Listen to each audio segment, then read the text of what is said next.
अस्सलाम वालेकुम, मैं हूं इंजीनियर असद मुगल। आज की इस वीडियो में हम बात करते हैं कि अगर आपकी फ्रिज या रेफ्रिजरेटर ज़्यादा बिजली खर्च करता है, यानी कि ज़्यादा बिजली के यूनिट गिराता है, तो इस मसले को आप किस तरह से ट्रेस कर सकते हैं और हल कर सकते हैं। सबसे पहले नंबर पे आपने समझना है कि फ़्रिज दो तरह से ज़्यादा बिजली खर्च करती है। पहला ये होता है कि आपकी फ़्रिज का जो कंप्रेसर है वो मुसलसल चलता रहता है, यानी कि वो एम्पेयर तो कम ही ले रहा होता है मगर चलता ज़्यादा देर रहता है, बंद ही नहीं होता।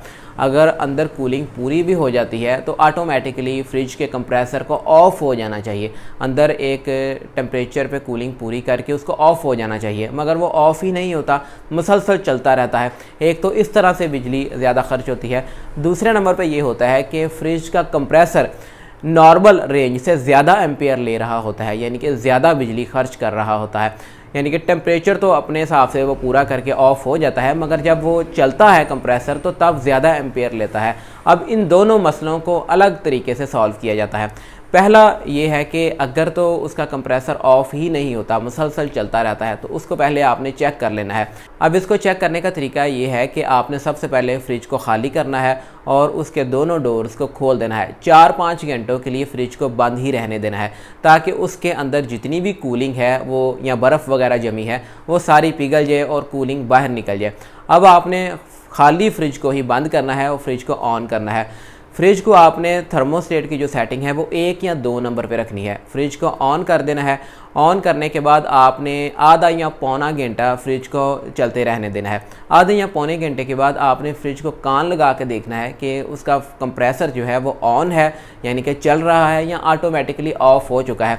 इसके लिए आप एम्पेयर मीटर लगा के भी चेक कर सकते हैं। अगर तो आधे या पौने घंटे के बाद भी कंप्रेसर मुसलसल चल रहा है और ऑटोमेटिकली ट्रिप नहीं किया, तो हो सकता है कि उसमें थर्मोस्टेट का मसला है। थर्मोस्टेट जो है वो टेम्परेचर पूरा होने के बाद ऑटोमेटिकली फ्रिज के कंप्रेसर को ऑफ़ करवाता है, बंद करवाता है।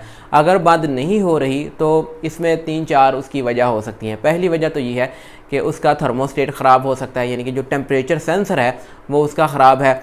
दूसरे नंबर पे जो ज़्यादातर वजह होती है वो ये है कि फ्रिज का जो डोर रबड़ है वो कहीं से दबा होता है या फटा होता है, जिसकी वजह से फ्रिज की कूलिंग मुसलसल बाहर निकलती रहती है और फ्रिज जो है वो ऑफ़ नहीं होती। ठीक है, ये दोनों चीज़ों को आपने चेक कर लेना है। इसके अलावा और भी कई रेयर मसले होते हैं, यानी कि फ्रिज की गैस कम होती है, उसकी इंसुलेशन ठीक नहीं होती, मगर ज़्यादातर केसेस में या तो थर्मोस्टेट का मसला होता है या फ्रिज का डोर रबड़ जो है वो ख़राब होता है। तो आपने ये दोनों चीज़ें चेक कर लेनी है। तो डोर रबड़ को आपने किस तरह से रिपेयर करना है घर पे खुद, इसके ऊपर मैंने वीडियो बनाई है, आप यहाँ पे जाके वो वीडियो चेक कर सकते हैं। ऊपर यहाँ पे कहीं लिंक होगा। तो अब ये तो हो गया कि फ्रिज का कंप्रेसर मुसलसल चलता रहता है, इसको आपने किस तरह से ट्रेस आउट करना है और ये इसको ठीक करना है। दूसरे नंबर पे मसला ये है कि फ्रिज का कंप्रेसर जो है ऑटोमेटिक ट्रिप तो कर जाता है, ऑफ़ हो जाता है, मगर एम्पियर बहुत ज़्यादा लेता है। जब वो चलता है तो बहुत ज़्यादा यूनिट गिराता है। इसको चेक करने का तरीका ये है कि आपने फ्रिज की जो 2 तारें हैं उनको अलग अलग कर लेना है। फेस और न्यूट्रल की तार को अलग अलग कर लेना है। उसके ऊपर आपने एक तार के ऊपर, किसी भी एक तार के ऊपर आपने क्लम्प मीटर डालना है और चेक करना है कि वो कितने एम्पियर ले रहा है स्टार्टिंग पे। ये मैं नॉन इन्वर्टर फ्रिज की बात कर रहा हूँ, जो पुरानी फ्रिजें होती हैं। शुरू में जब फ्रिज बिल्कुल उसका कंप्रेसर ऑन होता है, चल रहा होता है, तो वो तकरीबन 1 एम्पेयर से 1.5 एम्पेयर लेता है। जो छोटी फ्रिज है वो तकरीबन 1 एम्पेयर लेती है और जो बड़ी फ्रिज है वो तकरीबन 1.5 या 2 एम्पेयर लेती है। अगर तो इससे ज़्यादा एम्पेयर आ रहे हैं तो आपका यही मसला हो सकता है, उसकी कैपिलरीज जो है वो ब्लॉक हैं, यानी कि कंप्रेसर जो है वो ज़्यादा ज़ोर लगा रहा है गैस को सर्कुलेट करने में। कहीं पे पाइप के अंदर या कैपिलरीज होती हैं जो बारीक से पाइप होते हैं उसके अंदर, उसमें कहीं ब्लॉकेज आ जाती है। ये मसला तब आता है जब आप फ्रिज को ज़्यादा मूव करते हैं, एक जगह से दूसरी जगह बार बार उसको लेके जाते हैं, या कंप्रेसर के अंदर आपने कोई रिपेयरिंग वगैरह का काम करवाया है, जो कंप्रेसर के अंदर ऑयल होता है उसका कोई ड्रॉपलेट वगैरह पाइप के अंदर जाके फंस जाता है, जिसकी वजह से वो गैस को सही तरह से सर्कुलेट नहीं होने देता। या आपकी जो फ्रिज है वो डैमेज हुई थी, कोई चीज़ वगैरह लग गई थी उसके पाइप को, तो आपने वहाँ पे वेल्डिंग वगैरह का काम करवाया था। ऐसे केसेस में ये मसला आता है कि कोई भी डस्ट पार्टिकल या कोई ऑयल का ड्रॉपलेट वगैरह पाइप में कहीं जाके ब्लॉकिंग का बायस बनता है, जिसकी वजह से कंप्रेसर ज़्यादा ज़ोर लगाता है और ज़्यादा बिजली आपकी खर्च होती है। कूलिंग तो चलो कर ही देता है, बाज़ औक़ात अगर ज़्यादा ब्लॉकिंग हो तो कूलिंग भी ठीक नहीं होती। तो इसमें एम्पेयर जो है वो कंप्रेसर आपका ज़्यादा लेता है।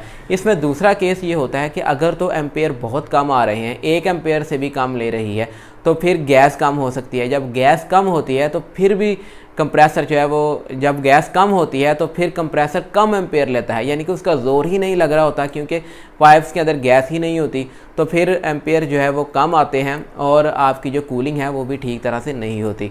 अब ऐसे केस में जिसमें फ्रिज का कंप्रेसर 1.5 एम्पेयर से ज़्यादा करंट ले रहा होता है, उसमें फिर यही है कि आप कोई किसी अच्छे मैकेनिक को दिखा लें जो कि देखेगा कि कैपिलरीज तो नहीं ब्लॉक, यानी कि फ्रिज चोक्ड तो नहीं, या कोई पाइप के अंदर ब्लॉकेज तो नहीं, या कंप्रेसर के अंदर कोई फॉल्ट तो नहीं। बाद औक़ात कंप्रेसर में फॉल्ट आ जाता है, उसकी कोई एक कॉइल वगैरह ख़राब हो जाती है। इसके अलावा तीसरा केस ये होता है कि फ्रिज का कंप्रेसर एम्पेयर तो ले रहा होता है, यानी कि पावर खर्च करता है, बिजली खर्च करता है, मगर ऑन नहीं होता। तो उसमें प्रॉब्लम ये होती है कि कंप्रेसर के साथ एक छोटी डब्बी में कैपेसिटर लगा होता है, ओवरलोड रिले होती है, साथ कैपेसिटर होता है, तो वो कैपेसिटर वीक हो जाता है। जैसे हमारे पंखों का कैपेसिटर वीक हो जाता है, जब कैपेसिटर वीक होता है तो पंखे की स्पीड कम हो जाती है, पंखे में ज़ोर नहीं रहता। बिल्कुल इसी तरह कंप्रेसर की मोटर जो है वो ज़ोर नहीं लगा पाती, एक जगह पे अड़ जाती है, जाम हो जाती है, तो ऑन नहीं होती। और इसके साथ अगर ऑन हो भी जाती है तो कंप्रेसर की मोटर में वो ज़ोर नहीं होता, जिसकी वजह से बिजली तो आपकी खर्च हो रही होती है मगर उस स्पीड के साथ गैस सर्कुलेट नहीं होती। तो ये भी चीज़ आप चेक कर सकते हैं। उस कैपेसिटर को आपने किस तरह से चेंज करना है, इसके ऊपर इंशाल्लाह मैं एक डेडिकेटेड वीडियो बना दूंगा, तो उसको भी आप देख लीजिएगा। और इसके अलावा अगर आपके जहन में कुछ सवालात हैं या आप कुछ और पूछना चाहते हैं तो मुझे कमेंट करके पूछ सकते हैं, मैं इंशाल्लाह बर वक्त रिप्लाई करूँगा। वीडियो पसंद आए तो एक छोटा सा लाइक ज़रूर कर दिया करें, काफ़ी ज़्यादा हौसला अफजाई हो जाती है। मिलेंगे इंशाल्लाह एक नई वीडियो के साथ, तब तक के लिए मुझे इजाज़त दें। अल्लाह हाफिज़।